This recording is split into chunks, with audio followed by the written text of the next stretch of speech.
parce que jaser de santé mentale devrait être normal, naturel, voire même plaisant. Et c'est ce qu'on vous démontre aujourd'hui avec mon invité François Renaud, qui est sexologue, psychothérapeute et conférencier. On vous parle de cette contradiction qu'on observe dans notre pratique entre la facilité que certaines personnes peuvent avoir à parler de sexe, même avec humour, en faisant des blagues, versus le malaise et l'inconfort que certaines personnes peuvent avoir à parler de sexualité et d'intimité quand ça compte vraiment. Et maintenant, jason.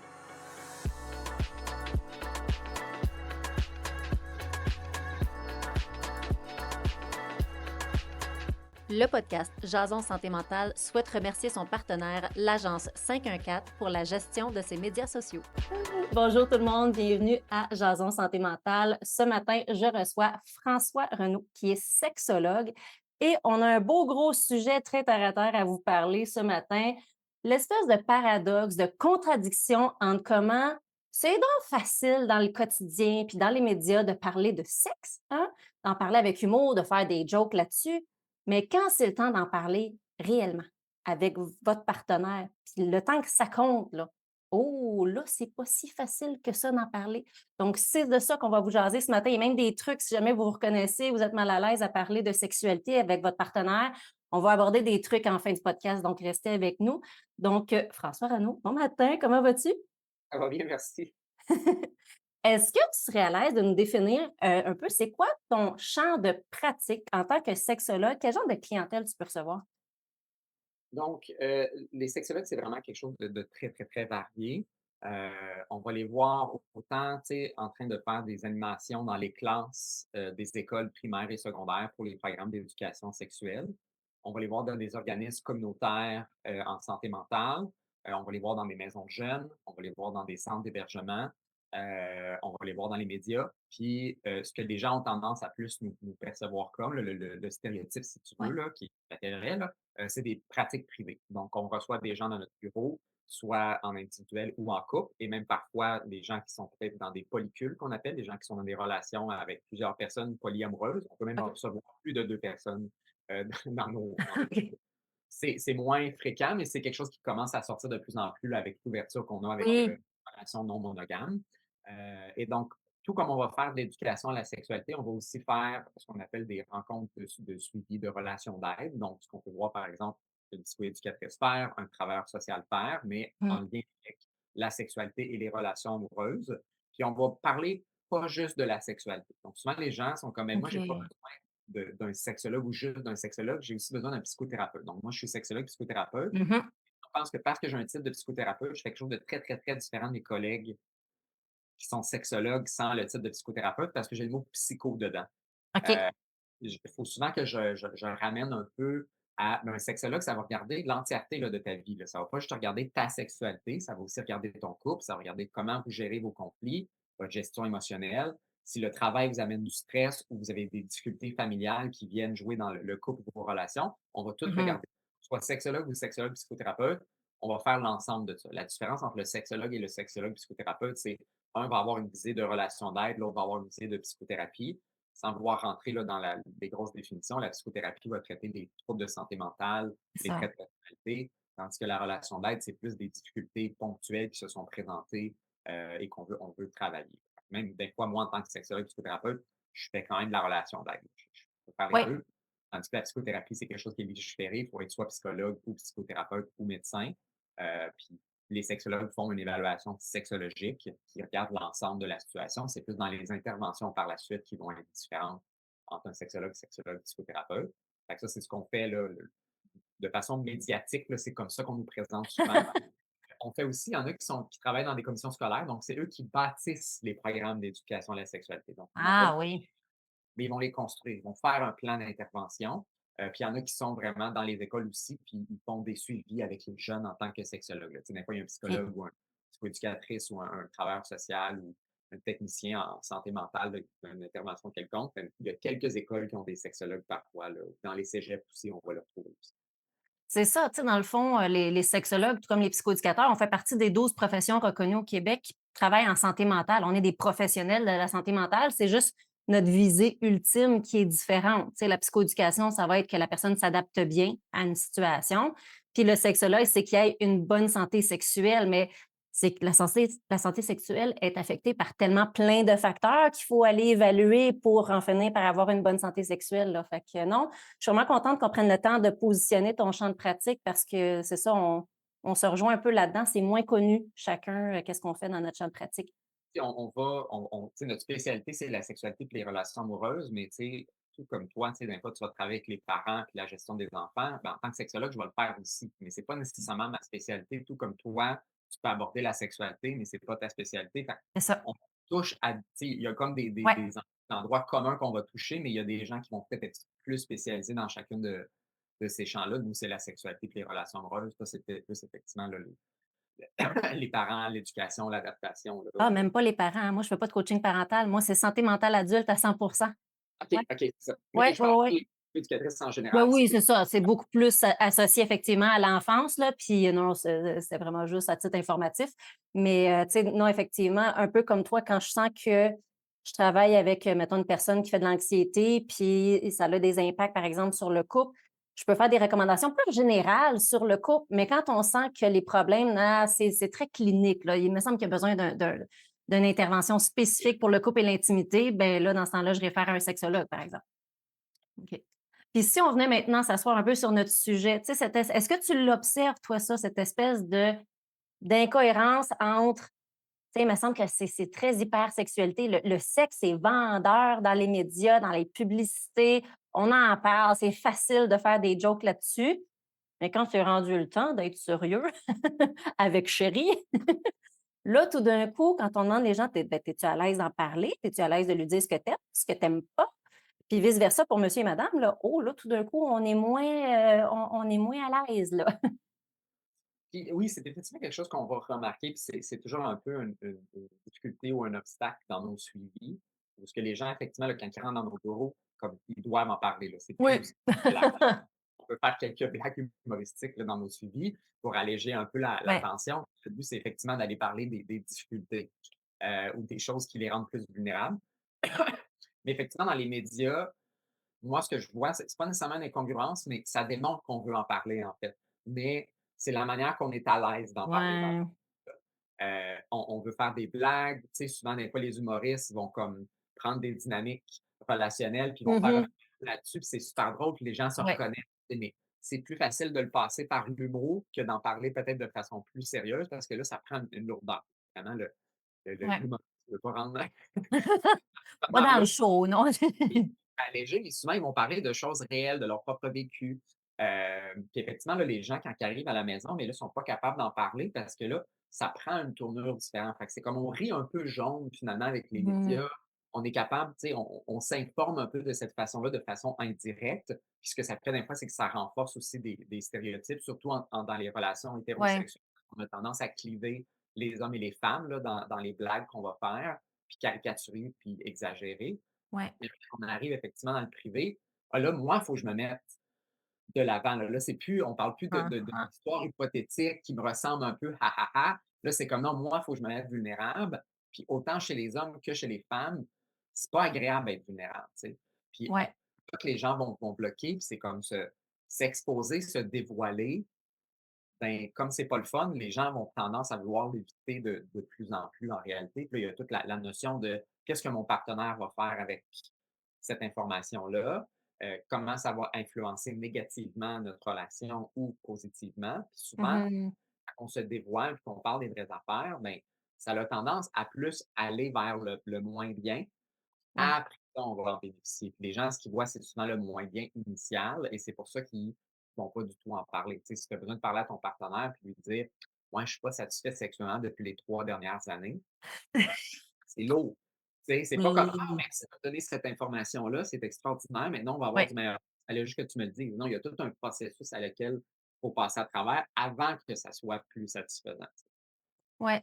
C'est quoi les principales, mettons, on va dire, méthodes de communication à améliorer? On va être sympathique, là, ou tu sais, des problèmes de communication dont le sujet est la sexualité que tu vois le plus souvent? Tu sais, des gens qui s'essayent, mais mon Dieu, que c'est comme ou ça sort peut-être pas adéquat, ça serait pas dans tes recommandations professionnelles, mettons, la méthode que tu recommanderais d'en parler?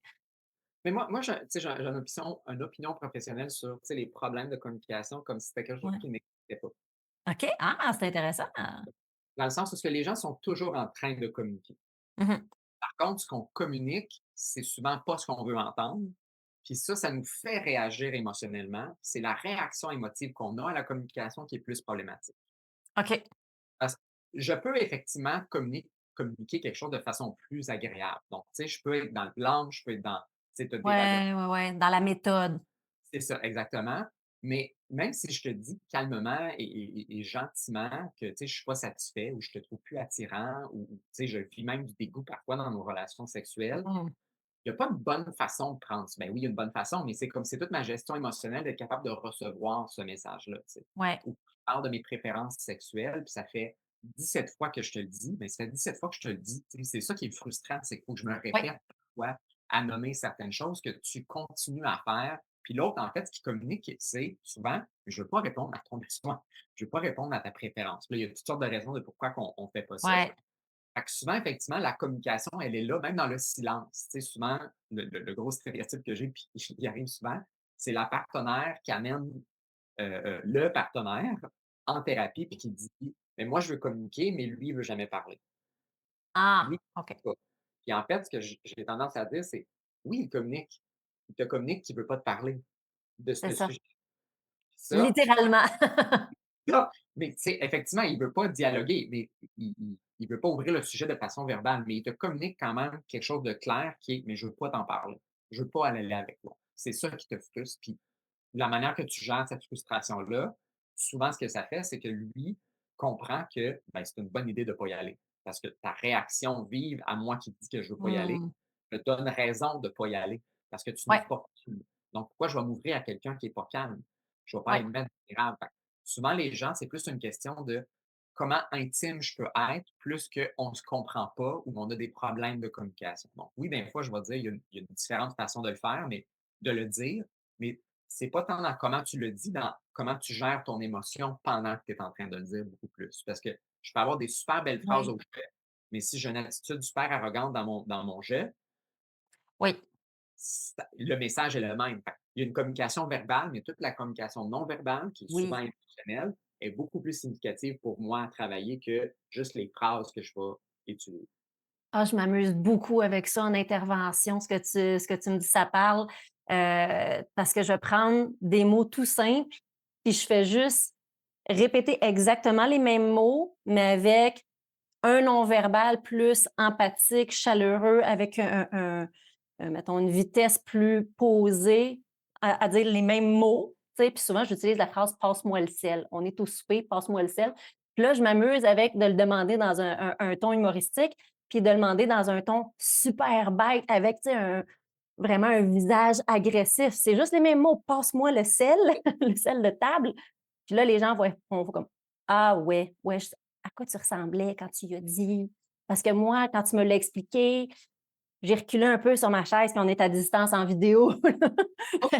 Fait que je trouve ça super intéressant parce que c'est tellement un sujet tabou, je pense, encore. Parler de sexualité, d'intimité dans son couple, c'est tellement délicat qu'il faut que tu te sentes sécure d'en parler et que l'autre reçoive ton point de vue aussi. Puis se sentir sécure va passer en grande partie par l'attitude non verbale, je pense, là. Puis pour moi, l'attitude, le sentiment de sécurité va aussi venir beaucoup plus de toi-même qu'il va venir de ton partenaire. Mmh. Parce que tu peux pas exiger à ton partenaire que quand je vais me dévoiler, que tu aies nécessairement un accueil à qu'est-ce que je vais dire. Même si je le dis de façon posée, adéquate. Mmh. C'est ce qui vient avec, c'est ça le risque de se dévoiler. Oui, Ouais, évidemment, on veut un partenaire qui va être plus dans l'accueil, puis qui, tu sais, qui ouais. va donner quelque chose de sécuritaire, mais tu peux pas exiger ça de l'autre quand tu te dévoiles. C'est pour ça que tu te dévoiles pas. Et donc, si tu Mmh. attends toujours après l'autre de te donner cette zone-là de sécurité, mais tu vas jamais te dévoiler. Fait que moi, ce que je fais, c'est que j'amène les gens à se sentir eux-mêmes sécures et solides dans qu'est-ce qu'ils veulent dire, puis d'être Ouais. capable de tolérer le rejet ou la forte réaction de l'autre personne, la frustration, la tristesse, peu importe qu'est-ce que ça va être, qui peut être désagréable comme réaction. Mmh. Toi, tu es capable de maintenir ta solidité, de t'auto-réconforter, de rester groundé même si l'autre réagit pas bien, ça peut faire en sorte que ça va progresser. Mais si tu es toujours à la demande que l'autre vienne te sécuriser, c'est là d'un fois que, ben, ça limite l'intimité en réalité. Ouais, c'est intéressant ça parce que, tu sais, souvent quand on en a parlé sérieusement, c'est qu'en général, il y a insatisfaction de la part de l'autre, quelque Oui, part dans la méthode, dans la façon de faire, puis qu'on souhaite un changement. C'est super blessant à recevoir comme information. C'est très confrontant, surtout si tu entends que, comme tu as dit, ça fait 3 ans que l'autre personne feint d'avoir du plaisir. Fait que, tu sais, surtout s'il y a eu une, tu sais, le fameux, excusez l'expression, je vais être crue, mais tu sais, si l'autre personne fake d'avoir du plaisir, toi, tu arrives avec finalement ce commentaire-là, puis tu avais aucun indice avant potentiel, tu sais, que l'autre était à ce point aussi insatisfaite, du moins qu'elle l'a dit. Peut-être que tu te disais comme: «Bon, c'est peut-être pas une bonne journée, peut-être qu'elle était fatiguée à ce moment-là» ou tu sais, tu sais, c'est une saison où elle est bien occupée au travail, fait que c'est peut-être normal qu'elle semble moins présente ou moins présente dans nos rapports. Mais si c'est ça, toi, c'est tu reçois ça comme un tu comme un choc à vivre émotionnel avant. Fait que je trouve ça là intéressant quand tu dis qu'il faut que la personne qui a à s'exprimer soit plus solide pour qu'elle puisse l'autre personne qui reçoit l'information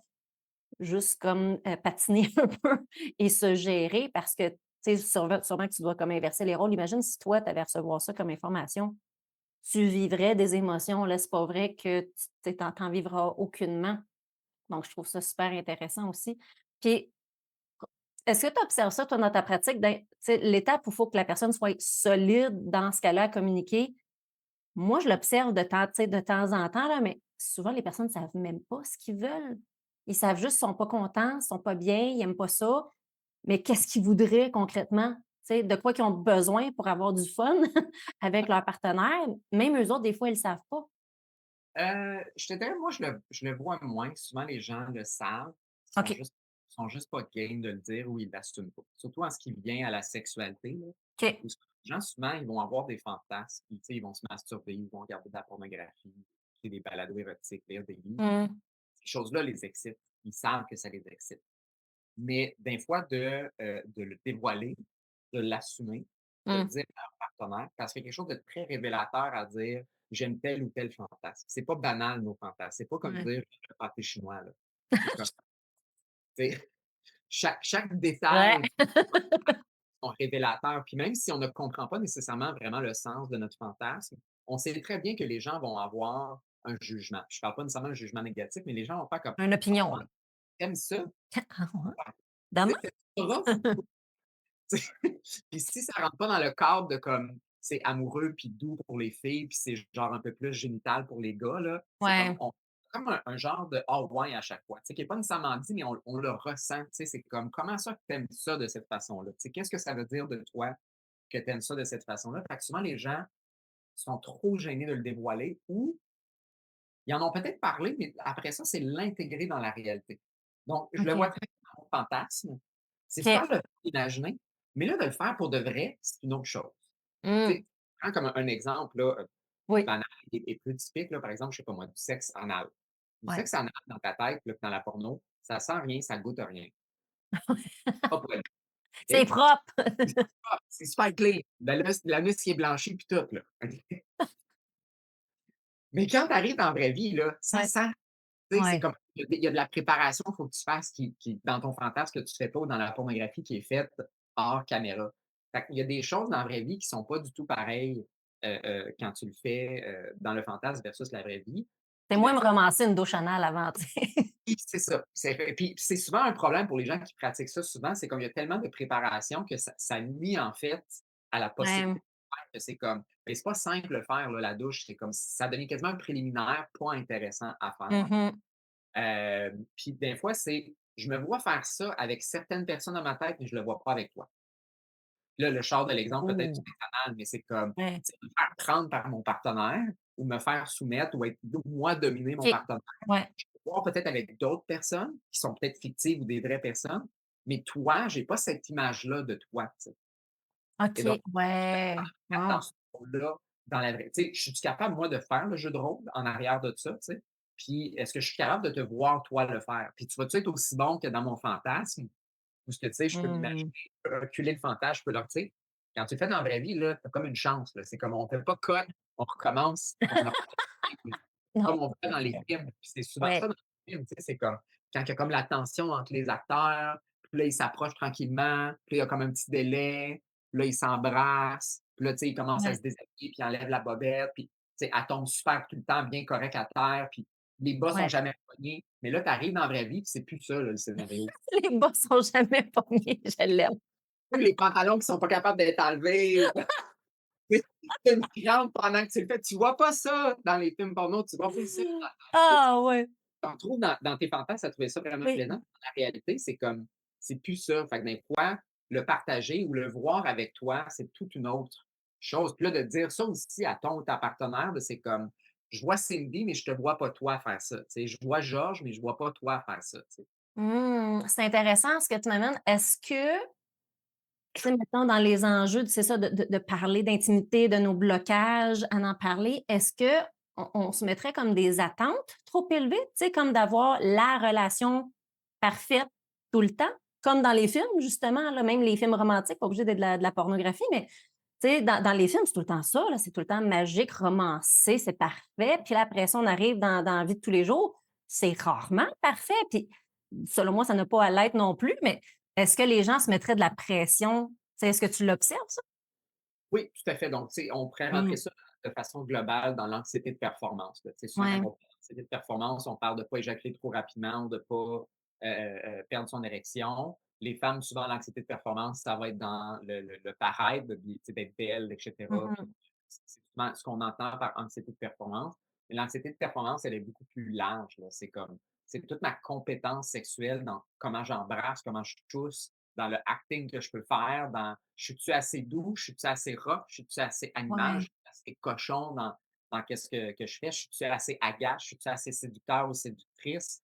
C'est tout ça l'anxiété de performance. Puis effectivement, les modèles qu'on voit, et ce sont souvent des modèles qui sont refaits et refaits et refaits de façon à ce que ça atteigne la perfection. Ouais. Euh, la scène d'embrassage, ils l'ont fait peut-être 27 fois, là, tu sais. Mmh. On peut pas répéter, tu sais. Fait que oui, les gens ont des attentes parfois trop élevées entre leurs fantasmes ou ce qu'ils voient dans les médias et ce qu'ils vont vivre dans la réalité, tu sais. Il faut être capable de se réajuster à la sexualité dans le quotidien avec son partenaire. Elle est souvent plus, je te dirais, un peu humoristique qu'elle va être sexy. Ouais. Puis si tu es Ouais. pas capable de rentrer un peu dans ben, des fois, c'est un peu farfelu, puis on a de l'air un peu ridicule, puis je me sens un peu incompétent. Ben, ce que tu fais, c'est que tu fais toujours les mêmes affaires où ce que tu te sens compétent, puis là, tu tombes souvent dans une routine sexuelle. Ouais. Donc, moi, je parle souvent à mes clients, j'ai dit, pour que tu améliores ta sexualité, que tu te sentes plus satisfait, il faut que tu sois capable de te sentir incompétent dans ta sexualité. Mmh. Comme quand tu l'étais quand tu étais ado. Ouais.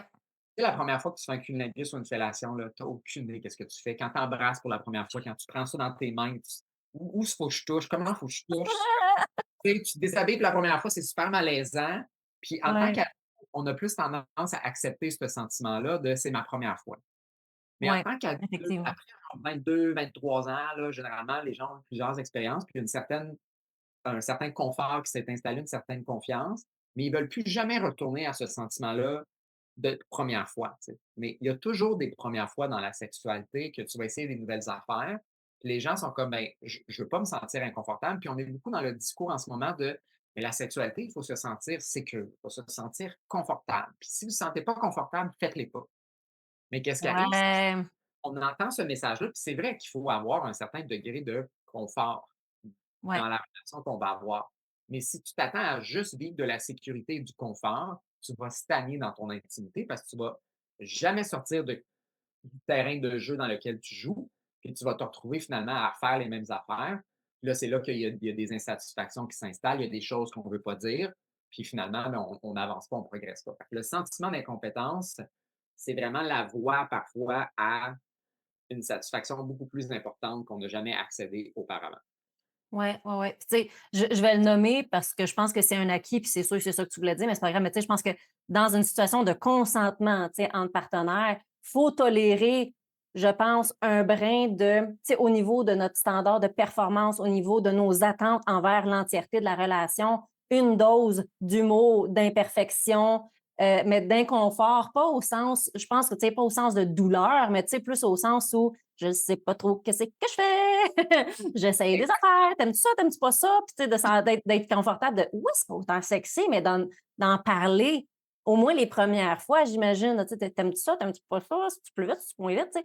Je pense que c'est important. Après ça, tu apprends aussi à connaître ton partenaire dans cette dynamique-là, puis ça devient plus facile d'en parler, puis ça peut même devenir sexy. C'est juste qu'au début, il faut tolérer, effectivement. Tu sais, oui, se sentir sécure, oui, se sentir inconfortable, mais je pense, je suis un peu dans la même position que toi.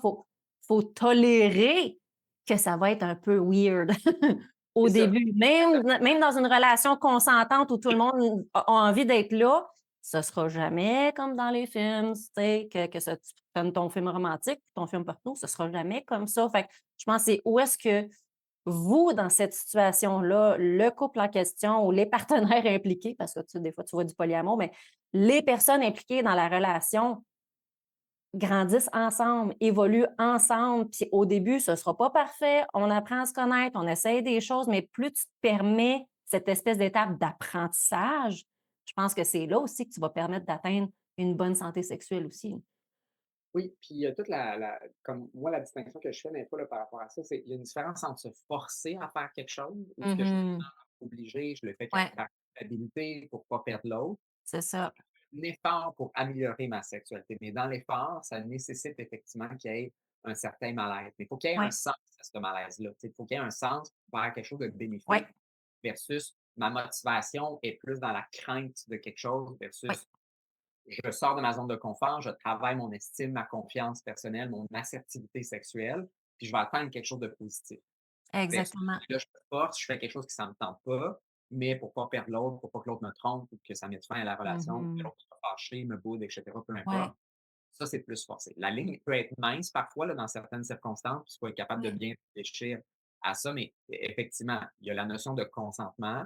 Je le fais pour moi, en fait. Tu sais, ouais, je le fais pour l'autre, mais je le fais pour notre couple, c'est pour ça. que moi, je me sente que je puisse avancer dans la relation. Ouais. Je fais un parallèle, des fois, tu me diras si ça fait du sens ou pas, mais tu sais, des fois, c'est ça. Quand, tu sais, je mets comme plein de conditions. C'est si c'est une relation consentante, si la sexualité est importante pour toi, si tu aimes ton chum puis tu es attiré, mais que l'enjeu est purement motivationnel, tu sais, de starter la machine puis que tu te souviens d'une dernière relation, une fois que la relation était commencée, tu te dis comme mon Dieu, pourquoi j'avais pas le goût? Tu sais, c'était tellement plaisant, j'ai eu du fun, mais moi, j'observe plus tu sais, ça dans ma pratique. Tu sais, je vais moins. Tu sais, des fois, il y a des gens qui ont des syndromes amotivationnels, puis là, oups, ça se généralise dans la sexualité. Fait que, tu sais, des fois, je me dis, ben, c'est un peu le même principe qu'aller au gym, aller t'entraîner. Tu le sais que c'est important pour toi, c'est dans tes valeurs, c'est significatif, tu veux y aller pour toi, pour te donner de l'énergie. Ben, des fois, il y a un effort à mettre, mais c'est toujours d'être capable de bien se connaître. C'est vraiment un enjeu de motivation, d'effort, de tolérer qu'au début, je ne serai pas bonne, je ne serai pas à l'aise. Tu sais, si je fais le parallèle avec l'entraînement, je vais peut-être lever juste des 5-10 livres au début, là. C'est pas impressionnant du tout, mais j'ai pas le choix de passer par là pour être capable d'avoir la forme physique que je veux, au même titre que d'avoir les relations sexuelles que je souhaite avoir. Fait que je pense que ça prend une bonne connaissance de soi aussi, parce que si on est plus dans du non, j'ai vraiment pas le goût, ça m'écoeure, mon Dieu, que je ferais plus de vaisselle que d'être dans la couchette en ce moment, on n'est pas du tout dans le même game, ça se travaille pas du tout de la même façon, là, selon moi. Oui, puis ça, c'est quelque chose qu'on entend souvent, et que moi j'entends souvent aussi, là, c'est comme partir la relation sexuelle, c'est comme plus ardu. La Mais transition, quand ouais, on est dedans, c'est le fun. ouais, Il y a 2 choses par rapport à ça. Un, c'est que les gens ont tendance à initier des relations sexuelles, mais pas de se séduire. ouais. Ce qui arrive, c'est qu'on va se coucher fatigué à l'heure qu'on se couche, puis Mmh. là, on commence à sexualiser notre relation, puis on s'attend que genre en 30 secondes à 1 minute, on soit revved up, prêt à partir, puis qu'on soit Fireworks, baby. mais il faut que je ramène souvent les gens à si tu te séduis pas, puis tu crées pas une atmosphère sexuelle, puis une Mmh. tension sexuelle, que quand tu vas aller te coucher, voire tu devrais même aller dans le lit avant d'aller te coucher si tu vas avoir une relation sexuelle, parce que quand tu Ouais, t'en vas te coucher, il est trop tard.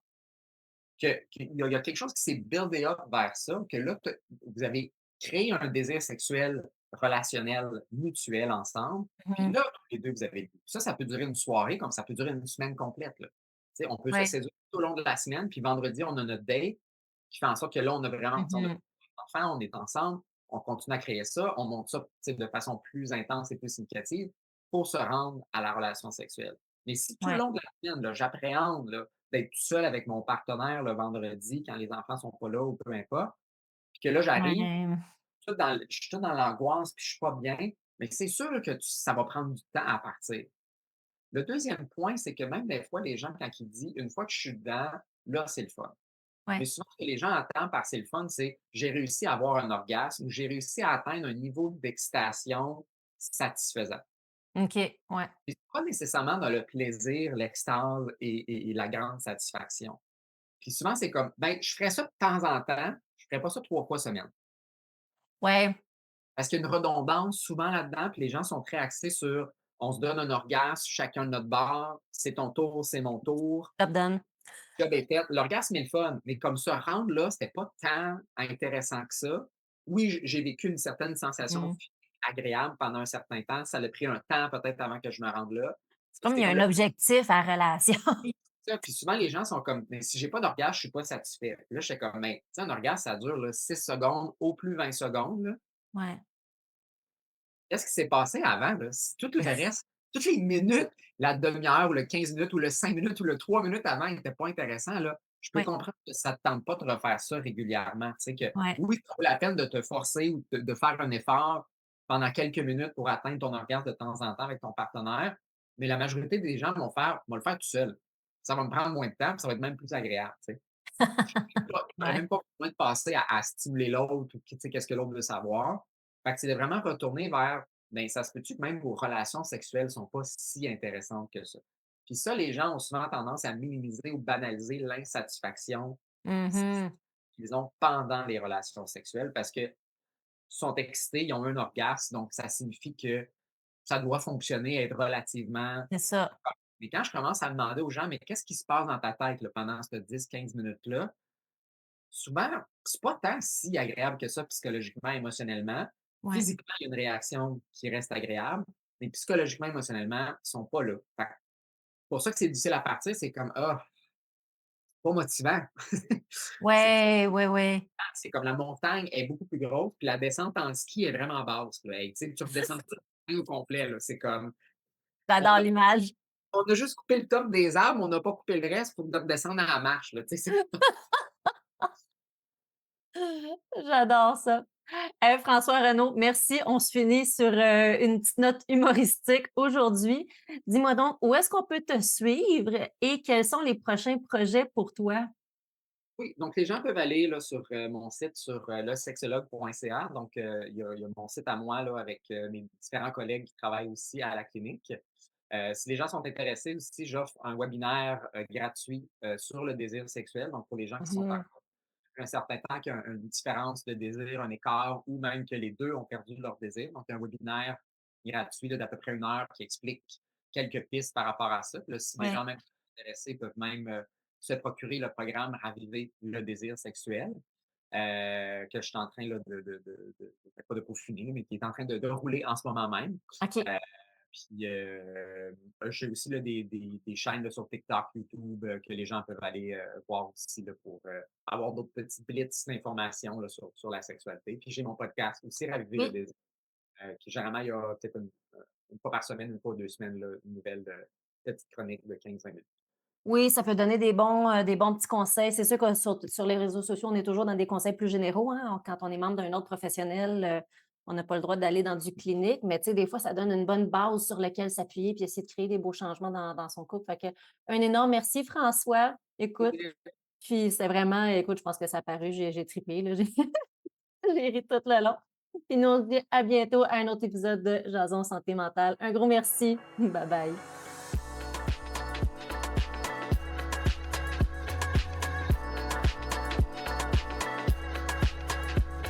Jason Santé mentale, un fier ambassadeur du mouvement Santé mentale Québec.